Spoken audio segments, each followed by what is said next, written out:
Here's something that happened in the last 72 hours that perfectly captures the chaos surrounding this World Cup. A tweet went viral, 30,000 likes in a matter of hours. It claimed with complete confidence that FIFA had officially removed French referee François Letexier from the 2026 World Cup following Egypt's formal complaint about the Argentina match.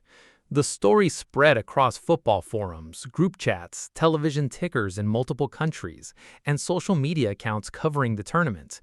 And within hours of that tweet going viral, it was confirmed to be completely false. Letexier has not been removed. FIFA has not announced any suspension or disciplinary action. The tweet came from a parody account known for manufacturing fake sports news, and tens of thousands of people shared it as fact before anyone stopped to verify it. But here is what makes the story genuinely important beyond the fake tweet itself. The reason that fake story was so instantly believable, the reason 30,000 people hit like before questioning it, the reason it spread faster than almost any real piece of news this tournament has produced, is that everything surrounding it felt completely plausible. Egypt did file an official complaint. Egypt did demand Letexier's removal. FIFA did launch a review of his performance. And enough people watching that Argentina match on July 7th felt strongly enough about what they saw that a story about FIFA taking action against the referee felt not just possible but inevitable. That gap between what FIFA has officially done and what millions of football supporters believe should have happened is the real story here, and it deserves 3,000 words of careful, honest examination. Let's start at the beginning. The July 7th round of 16 match between Argentina and Egypt at Mercedes-Benz Stadium in Atlanta. Egypt, ranked significantly lower than the defending world champions, had done something that nobody predicted before kickoff. They had taken a 2-0 lead against Argentina. Yasser Ibrahim's header in the 15th minute, Mustafa Zico finishing a breathtaking counter-attacking move in the 62nd minute, collecting a pass from Mohamed Salah, covering space, and beating Emiliano Martinez with a finish that sent the Egyptian supporters inside that stadium into absolute delirium. And then VAR intervened, and everything that followed produced the most consequential refereeing controversy of this entire World Cup. The review identified that Egyptian midfielder Marwan Attia had fouled Lisandro Martinez approximately 20 seconds before Zico's finish. The foul involved Attia simultaneously holding Martinez's shirt and standing on his foot. The referee on the field, Letexier, had not blown his whistle for the challenge. Play continued, Egypt broke from deep, covered the full length of the pitch, and scored. VAR then sent Letexier to the monitor. He reviewed the footage and disallowed the goal. Argentina were awarded a free kick from the position of the original foul, on the opposite end of the field from where Zico had celebrated moments earlier. That single decision produced a reaction from coaches, former players, broadcasters, and analysts that this tournament has never previously generated from one intervention. Rob Green said on air that surely this was not within VAR's realm to review, describing the foul as a full length of the pitch away. Alan Shearer said either both incidents are fouls or neither is. Ian Wright pointed to a challenge on Mohamed Salah in the build-up to Argentina's 92nd minute winner and asked why the same standard of scrutiny had not been applied in that direction. Jamie Carragher said in the Premier League, La Liga, or Serie A, that goal would have stood after a VAR review.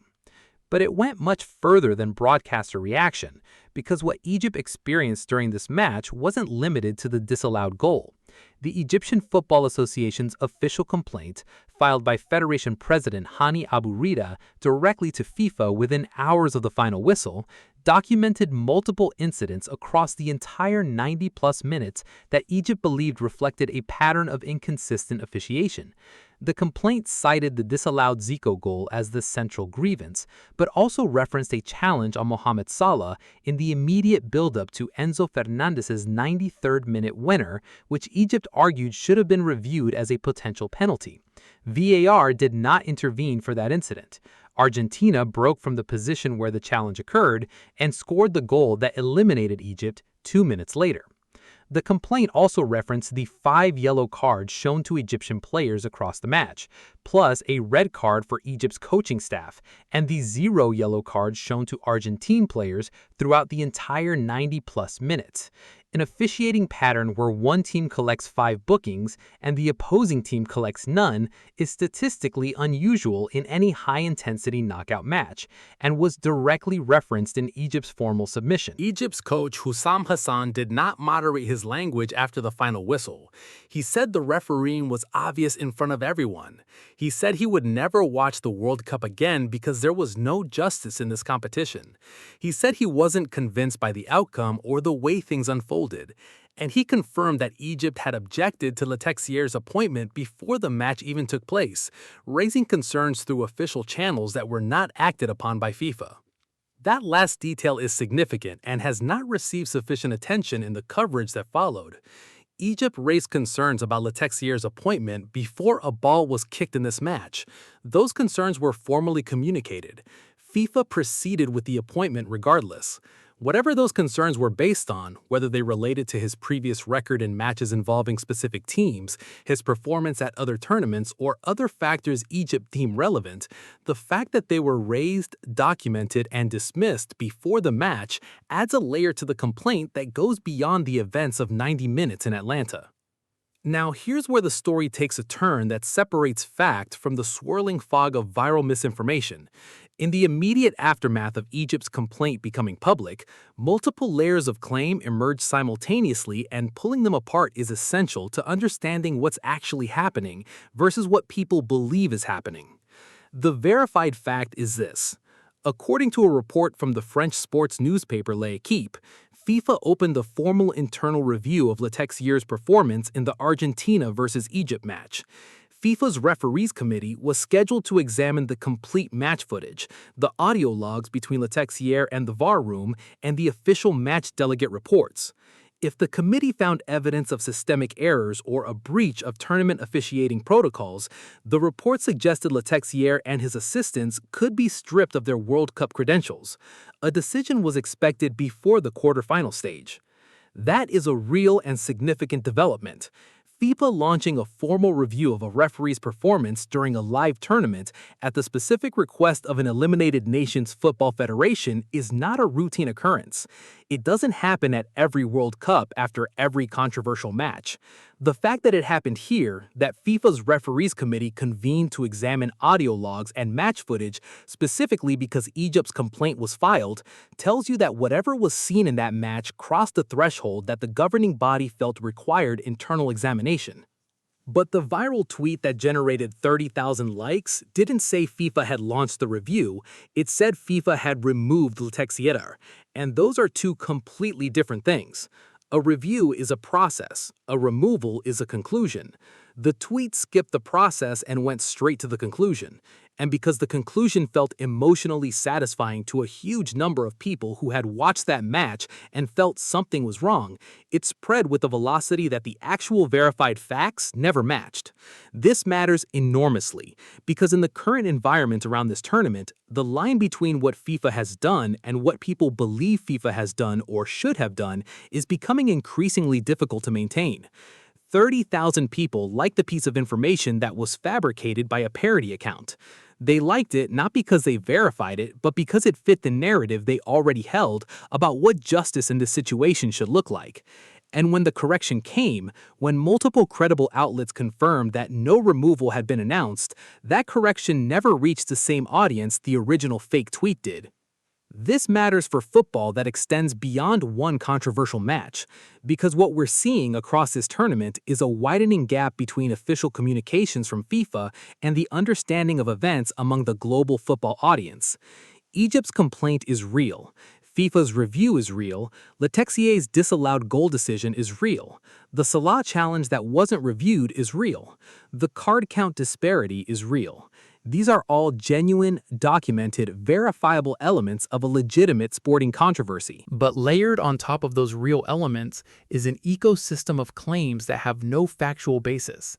Fake screenshots of Letexier's personal background, fabricated announcements of his removal, invented quotes from FIFA officials, doctored images from the match, and each piece of misinformation that circulates and gets shared makes it harder for people to distinguish what actually happened from what the emotional logic of the situation suggests should have happened.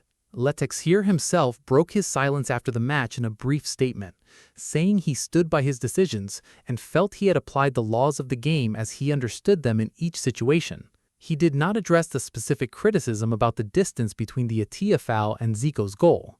He did not explain why the Salah challenge was not reviewed. His response was brief, professional, and did nothing to reduce the volume of the controversy swirling around him. FIFA's referees committee, headed by Pierluigi Collina, one of the most respected officiating figures the sport has ever produced, operates with a standard process for evaluating referee performances. Every referee in every major tournament is graded after every match they officiate. Those grades determine future appointments. A referee who receives a poor internal grade may simply not be appointed again in the tournament, without any formal public announcement being made.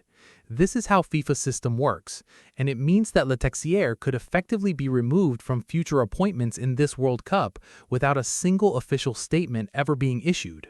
That institutional opacity is itself part of the problem. If FIFA's referees committee reviews Letexier's performance, examines the audio logs of his communication with the VAR room, and concludes that errors were made, the football world will not be told. There will be no press conference. There will be no official statement saying we found these problems and we are addressing them. What will happen is that Letexier's name will simply not appear on future fixture appointments, and millions of people, including the Egyptian Football Association, will be left without any formal acknowledgement of what the review found. Egypt explicitly cannot force FIFA to change its referee appointments. A FIFA regulation states that no country can exercise a veto over the governing body's decision on officiating appointments. Hani Abu Rida filed the complaint knowing this. Egypt's demand for Letexier's removal was always more symbolic than procedurally binding. What the complaint achieved was the formal documentation of Egypt's objections, the triggering of an internal review, and the generation of an international conversation about officiating standards that has now reached the highest levels of football journalism, broadcasting, and administration. Whether that conversation produces any structural change to how VAR is applied, how referee appointments are communicated to affected federations, or how FIFA handles formal complaints from eliminated nations in real time during a live tournament, those questions remain genuinely open. What is not open is the question of whether Egypt had grounds to file the complaint. The documented inconsistencies, the goal disallowed for a foul committed at the opposite end of the pitch, the failure to review a challenge on Salah in the build-up to the decisive goal, the card count, these are real grievances, formally documented, that FIFA is now obligated to examine whether it announces its conclusions publicly or not. The fake tweet claiming Letexier was removed spread across the football world in hours. The actual verified story, that Egypt filed a legitimate complaint, that FIFA launched a real review, that the outcome of that review may determine whether Letexier referees again in this tournament without any public announcement ever being made. That story is more interesting, more consequential, and more revealing about how this institution operates than the fake one. It just requires more than a single tweet to explain. What do you think? Does FIFA's practice of internally reviewing referee performance without ever publicly disclosing its conclusions serve the interests of the sport? Or does it create exactly the kind of information vacuum that fake news and conspiracy theories rush to fill? Should Egypt's formal complaint, which documents multiple specific and verifiable inconsistencies across 90 minutes of football, result in a public response from FIFA's referees committee, rather than a decision made behind closed doors that nobody outside the institution will ever be informed of? And what does it tell us about the current state of football's relationship with its global audience when a fabricated tweet about a referee's removal generates more engagement in 24 hours than the actual documented facts of a legitimate institutional controversy? Let us know in the comments below. Subscribe so you don't miss a single update from this tournament, and like this video if this conversation matters to you.